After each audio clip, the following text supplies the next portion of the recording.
ઘર હોય ત્યાં સાસુ વહુ અને નણંદ ભાભી વચ્ચેના ઝઘડા કોઈ મોટી વાત નથી. સદીઓથી આવું ચાલતું આવ્યું છે. પરંતુ હવે રાજકીય મંચ પર પણ નણંદ ભાભી વચ્ચેના સામસામે પ્રહારો થઈ રહ્યા છે. વાત ભાજપના ધારાસભ્ય રીવાબા જાડેજા અને નૈનાબા જાડેજાની કરી રહ્યા છીએ. રામ મંદિરના પ્રાણ પ્રતિષ્ઠા મહોત્સવમાં કોંગ્રેસે નહીં જવાનો નિર્ણય કર્યો છે અને કોંગ્રેસ મંદિરનું કામ અધૂરું હોવાનું બહાનું બતાવી રહ્યું છે. જ્યારે બીજી તરફ ભાજપ કહે છે ભગવાનના કાર્યમાં રાજનીતિ ન થવી જોઈએ. પરંતુ આ ભાજપ કોંગ્રેસના રાજકીય દાવમાં હવે નણંદ ભાભી સામસામે આવી ગયા છે અને એકબીજા પર ચાબખા લગાવતા જોવા મળ્યા.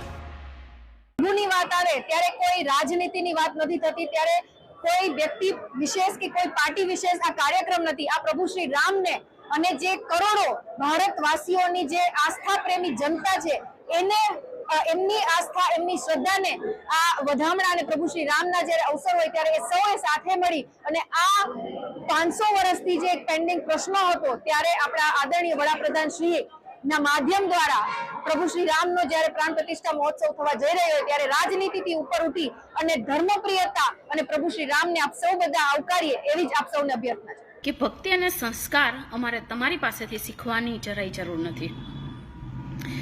કારણ કે તમે છોટી કાશીમાં રહ્યો છો પણ સંસ્કાર તમારામાં નથી. કારણ કે પ્રાણ પ્રતિષ્ઠા ક્યારે હોય? પ્રાણ પ્રતિષ્ઠા ત્યારે હોય કે જ્યારે મંદિર પૂરું બની જાય ત્યારે શાસ્ત્રોક્ત વિધિ વિધાન સાથે ભગવાનની મૂર્તિમાં જે પ્રાણ પૂરવામાં આવે છે ને પ્રાણ પ્રતિષ્ઠા કહેવામાં આવે છે. અન્ય જે સાધુ સંતો છે, શંકરાચાર્ય છે, ઘણા બધાએ આમંત્રણને અસ્વીકાર કર્યો છે. કારણ કે એમનામાં પૂરતું નોલેજ છે. ધર્મ, ભક્તિ, સંસ્કાર એમનામાં પૂરેપૂરા છે જે તમારામાં નથી.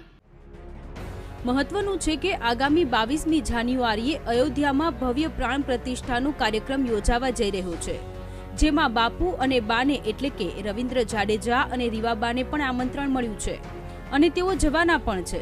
પરંતુ બીજી તરફ બહેન નૈનાબા વિપક્ષના સૂરમાં સૂર પુરાવી રહ્યા છે. તેવામાં બિચારા રવિન્દ્ર બાપુના તો સુડી વચ્ચે સોપારી જેવા હાલ થયા હશે. સંવાદદાતા હિરેન પરમાર સાથે શનિ મયડ, વીટીવી ન્યૂઝ.